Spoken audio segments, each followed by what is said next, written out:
Hola, ¿qué tal? Buen día. Voy a explicar la justificación del examen del capítulo 2. Mi nombre es Hernández Blasque Ricardo Jesús del grupo 7 ISC 11. Y bueno, la primera pregunta es la opinión, que nos pregunta qué nivel de motivación tiene usted para obtener un buen resultado en este curso. Mi respuesta fue muy motivado. La pregunta 2 dice, en su opinión, indica su nivel de entusiasmo con el contenido de este curso y con las cosas que está aprendiendo. Y en este caso la respuesta fue estoy entusiasmado. La pregunta número 3 nos dice en su opinión, indique su nivel de interés en este curso y hasta el momento es muy interesado. Bueno, las preguntas del examen comienzan desde aquí y nos dice que cuál es la función del núcleo de un sistema operativo. En este caso, la respuesta correcta es el kernel toma recursos del hardware para cumplir con los requisitos del software. Esta pregunta se puede contestar en base con lo visto en el apartado 2.1.1.1 llamado sistemas operativos en el primer. Específicamente esto está en el primer párrafo, ahí nos especifica eso. La pregunta número 5 nos dice, un administrador de red debe de mantener la privacidad de la ID del usuario, la contraseña y el contenido de la sesión cuando establece conectividad remota al CLI, a la línea de comandos con switch para administrarla. ¿Qué método de acceso se debe elegir? La respuesta correcta es el CCH y esta pregunta se contesta en base a lo aprendido en el apartado 2.1.2.1 nombrado métodos de acceso en el apartado número 2 que ahí nos habla sobre lo que es el CCH. La pregunta número 6 nos dice que cuál de estos procedimientos se utiliza para acceder a un switch Cisco 2960 al realizar una configuración inicial en un entorno seguro. La respuesta correcta es utilizar el puerto de consola para acceder al switch de forma local desde la interfaz serial USB de PC. Normalmente cuando conectamos, por ejemplo en el Packet Tracer, las computadoras con los switches se hace con el cable azul, que es el cable de consola. Esto pues se utiliza un puerto de consola y es lo que prácticamente nos está diciendo. Pero se puede encontrar, o bueno, sobre lo aprendido en el apartado 2.1.3.1, nombrado modos de funcionamiento de Cisco iOS. Específicamente en el video que nos muestran ahí, en el minuto 50, en el segundo, perdón, 55, en el segundo 55, ahí nos especifica, nos habla de los puertos de consola con el cable de consola que es el azul. Bueno, la pregunta 7 nos dice cuál de los siguientes comandos o combinaciones de teclas permite al usuario regresar del nivel anterior de la jerarquía de comandos. Este caso es el exit, ya que es salir y nos permite navegar o salir, en este caso de los niveles de la jerarquía de la CLI. En este caso, esta pregunta se puede responder con lo aprendido en el apartado 2.1.3.4 nombrado navegación entre los modos del iOS. Específicamente nos explica esto en el párrafo número 3. La pregunta número 8 nos dice que un router como un sistema operativo válido tiene un archivo de configuración almacenado en la NVRAM. El archivo de configuración posee una contraseña secreta de enable, pero ninguna contraseña de consola. ¿Cuál en el router inicia qué modo se muestra? En este caso, cuando el router inicia, se muestra el modo exec del usuario, donde prácticamente es el comienzo ya sea de un router o de un switch. Este modo, o bueno, pues es el principal. Y esto se puede contestar específicamente con lo aprendido en el apartado 2.1.3.2, modos del comando primario, así se llama el apartado. En el segundo párrafo llamado modo de ejecución, se llama modo de ejecución de usuarios. Ahí en ese apartado de ese punto de, eh, del, del capítulo 2 ahí está. Y bueno, la pregunta número 9 nos dice que cuáles son las dos funciones que se brindan a los usuarios mediante las características de ayuda contextual de la CLI de Cisco iOS. En este caso es con el símbolo de interrogación, o en algunos casos simplemente con el autocompletar, pero más que nada con el signo de interrogación es la ayuda contextual. Cuando queremos hacer, la respuesta correcta es verificar una lista de todos los comandos existentes y determinar qué opción, palabra clave, se encuentra disponible para ese tipo de comando. Aquí me regresé, perdón. Bueno, estamos en la 9. Y bueno, la respuesta se puede contestar en base a lo visto en el apartado 2.1.4.3, llamado funciones de ayuda de iOS. La pregunta número 10 nos dice qué información muestra el comando show startup config. En este caso, pues es el contenido del archivo guardado en el NVRAM. Esto es pues cuando lo principal que tiene cargado el router o el switch. En este caso son todas las cosas que se están guardando. En este caso, cuando se inicia el router o el switch, pues no tiene ninguna configuración, está la predeterminada. Pero si cargamos el running startup config en el show startup config, ahí puede cambiar este archivo. En este caso la respuesta correcta es esta, el contenido del archivo de configuración guardado en el NVRAM, y esto se puede contestar en base a lo visto en el apartado 2.2.3.1, guardar el archivo de configuración en ejecución, específicamente en el primer párrafo. 11. ¿Por qué es importante configurar un nombre de host en un dispositivo? La respuesta correcta es para identificar el dispositivo durante el acceso remoto, SSH o Telnet. Esta pregunta se contesta en base a lo visto en el apartado 2.2.1.1, nombres de los dispositivos, específicamente en el cuarto párrafo. Perdón, no es en el cuarto párrafo, es en el segundo párrafo. La pregunta número 12 si es en el cuarto párrafo del apartado 2.2.1.1 llamado nombre de los dispositivos. Y esta pregunta dice lo siguiente: ¿cuáles son los dos nombres de host que cumplen las pautas de convenciones en la nomenclatura de dispositivos con Cisco iOS? En este caso son nombres que aquí se están dando: RM3 Switch 2A4 y el Switch Branch 799. Estos son algunos de las recomendaciones que nos dan, o bueno, se puede contestar en base a lo que nos da la recomendación en ese apartado que ya mencioné, ya que nos dice que cómo se deben describir los nombres de los dispositivos, y estos dos cumplen con las características que nos especifican. La pregunta número 13 nos dice cómo mejora la seguridad de las contraseñas entre los routers y los switches Cisco el comando Service Password Encryption. En este caso cifra las contraseñas que se almacenan en los archivos de configuración en router o del switch. Cuando nosotros ingresamos contraseñas para los dispositivos, pues no están encriptadas. En este caso están vistas y pueden ser usadas para posibles ataques o algunas otras debilidades de los dispositivos. Para eso se usa este comando, para encriptarlas. No es un nivel de seguridad tan alto, pero sí bueno. Esto se puede contestar en base a lo visto al apartado 2.2.2.3, cifrado de las contraseñas, específicamente en el segundo párrafo. Bueno, la pregunta número 14 nos dice que, de acuerdo a la ilustración, un administrador de redes está configurando el mod en el switch CW1, perdón. ¿Cuál es el objetivo de este comando? La respuesta es mostrar un mensaje cuando el usuario accede al switch. En este caso es el comando banner mod, que es el aviso, así se les llama, de mensajes de aviso.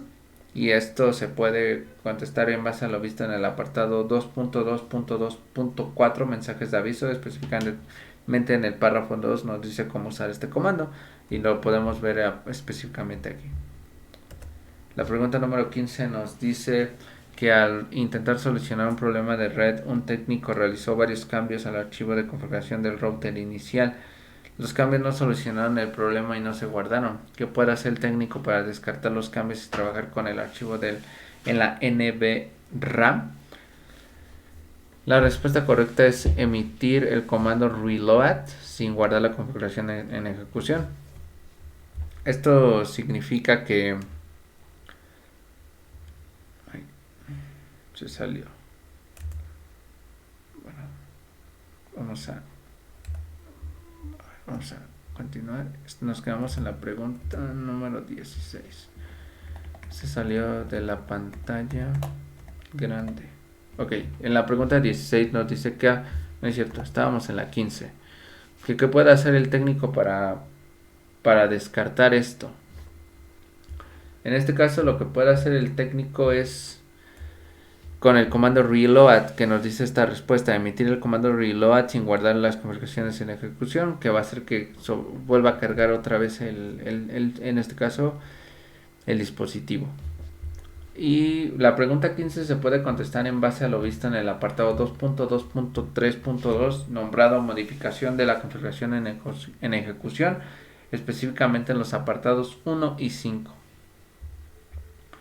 Bueno, la pregunta número 16 nos dice qué afirmación es verdadera acerca del archivo de configuración en ejecución en un dispositivo iOS de Cisco. Bueno, en este caso la afirmación correcta es afecta la operación del dispositivo inmediatamente después de modificarse. Esto es porque la configuración en ejecución lo que hace es que pues se va guardando cada cambio que hace. Entonces inmediatamente que se modifique, esta configuración de ejecución va a cambiar en constante cambio. Y esto se puede contestar en base a lo visto en el apartado 2.1, perdón, en el apartado 2.2.3.1 nombrado guardar el archivo de configuración en ejecución, específicamente en el segundo párrafo. La pregunta número 17 nos dice cuál de las siguientes dos características de la memoria RAM en un dispositivo de Cisco. En este caso una de las características es que el contenido de la RAM se pierde al volver a encender el dispositivo, eso es una. Y el otro es que está activamente en ejecución del dispositivo, se almacena en la RAM. Esa es la segunda respuesta y esto se contesta en base a lo visto en el apartado 2.2.3.1 nombrado guardar el archivo de configuración en ejecución, específicamente en el segundo párrafo. La pregunta número 18 nos dice lo siguiente. ¿Cuál de las interfaces permite la administración remota de un switch de capa 2? La respuesta correcta es la interfaz virtual de switch. Esto se puede encontrar o se puede dar respuesta en lo visto en el apartado 2.3.1.2 nombrado interfaces y puertos. Ahí es donde nos va a hablar acerca de las interfaces.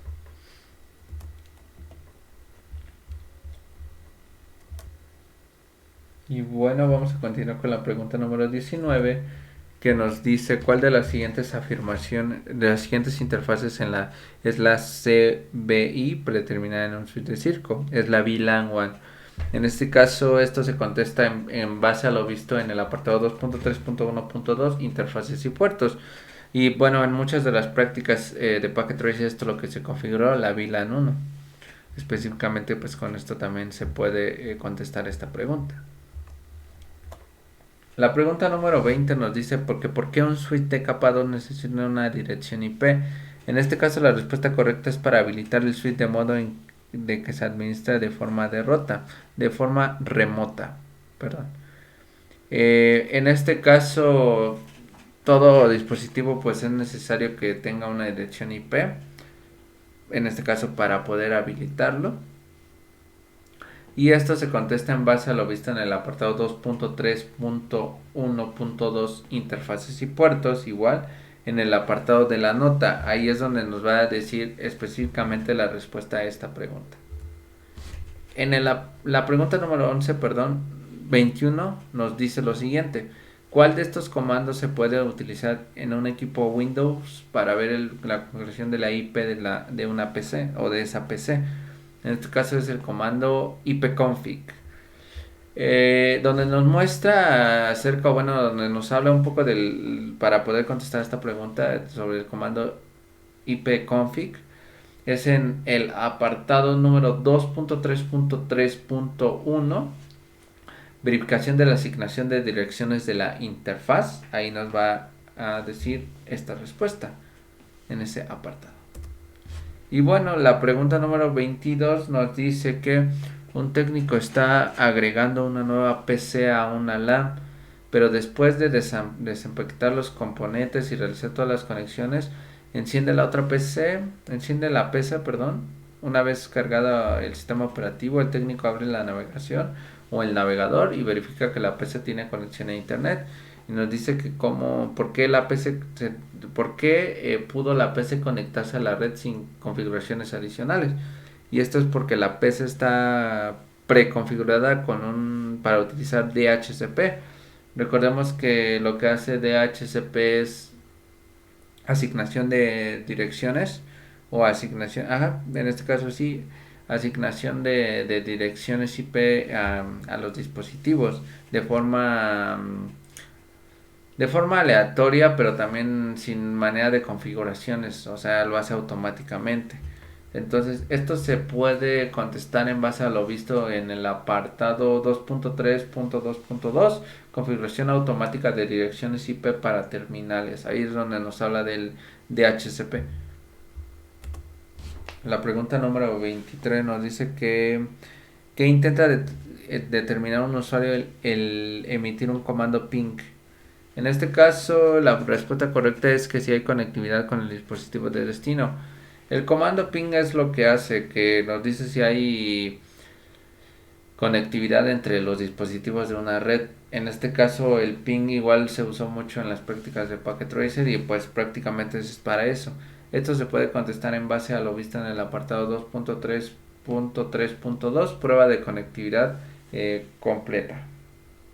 Y bueno, vamos a continuar a la pregunta número 24, que aquí es prácticamente nos está pidiendo que en base a la ilustración nos dice que un técnico de red está probando la conectividad de una red nueva. Según los resultados de la prueba que se muestran, ¿cuál de esos tienen conectividad? Todo esto es en base a lo que si ha recibido o ha perdido los archivos. En este caso nos decían que siempre en los primeros pines, o bueno, en los primeros intentos de ver conectividad, nunca llegan todos los archivos, pero después de que se hace el segundo ping ya.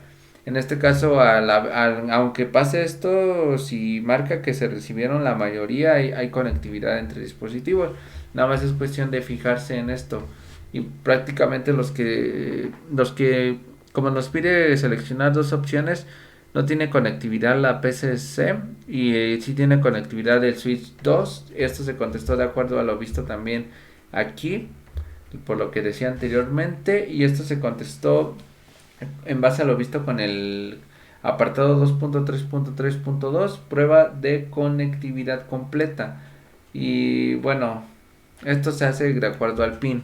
Por ejemplo, en esta primera dirección IP, la 192.168.1.2, vemos que se ha recibido y tiene uno solo perdido. Por lo explicado anteriormente, ahí vemos que sí tiene conectividad esa dirección IP que pertenece prácticamente al switch número 2. Y la segunda, pues no, la dirección IP no tiene recibido nada y tiene todo perdido. Esto quiere decir que no hay conectividad en esa PC, en la PCC. Y pues así es como se contesta. Luego la pregunta número 25 es otra ilustración que nos muestra y nos dice que consultemos la ilustración, cuál de los tres hechos que se pueden determinar a partir del resultado visible del comando show API interface brief. Y bueno, este comando nos lo explica específicamente en un apartado en el 2.3.3.1, verificación de la asignación de direcciones de la interfaz. Ahí es donde nos va a hablar de todo esto. Pero la respuesta correcta es que se configura es donde vamos a ver donde se configuró la CBI predeterminada. Un dispositivo está conectado a una interfaz física, es lo que nos va a permitir ver. porque nos dice que cuál de estos tres hechos que se pueden determinar a partir del resultado visible. Esas dos. Y por último, el switch se puede administrar de manera remota. Es lo que se puede, o son los tres hechos que engloban a este comando. La pregunta número 26 nos pide relacionar acerca de los tipos de modos que existen en el CLI. En este caso nos dice que un administrador está configurando la contraseña de los puertos de consola de un switch. En orden debe de administrador a atravesar los modos de operación del iOS para llegar al modo en el que se introducirán los comandos de configuración. Por ejemplo, el modo exec privilegiado es el segundo modo, ya que el primero es el modo exec del usuario. El tercer modo es el de configuración global y el final es el de configuración de línea. Esto se contesta en base a lo aprendido en el apartado 2.1.3.4, que se llama navegación entre los modos del iOS, específicamente en el video. En ese video nos explica y también nos dice al principio cuál es el primer modo, y así nos explica. Entonces con eso es como se puede contestar esta pregunta. Y por último, la pregunta número 27 nos dice lo siguiente: una de las definiciones con los respectivos métodos abreviados y teclas de acceso rápido de la CLI. Bueno, aquí nos dice que es de acuerdo a lo que nos está dando en estos apartados que tenemos que relacionar. Por ejemplo, la tabulación se hace sirve, más bien dicho, completa los comandos y parámetros abreviados. Cuando nosotros queremos completar un comando, se hace con el tabulador del teclado. La barra espaciadora muestra las siguientes pantallas, o hace que nos vayamos deslizando cuando al mostrar algo dentro de la línea de comandos es muy largo. La flecha de arriba nos dice prácticamente que realiza un desplazamiento entre los comandos previos que ya usamos. Si por ejemplo usamos enable o así, y hacemos, después de que ya lo ejecutamos, hacemos la flechita hacia arriba, ahí vamos a obtener pues otra vez el comando automáticamente. Entonces ya no se puede escribir, simplemente se hace una búsqueda si lo necesitamos otra vez y le damos enter.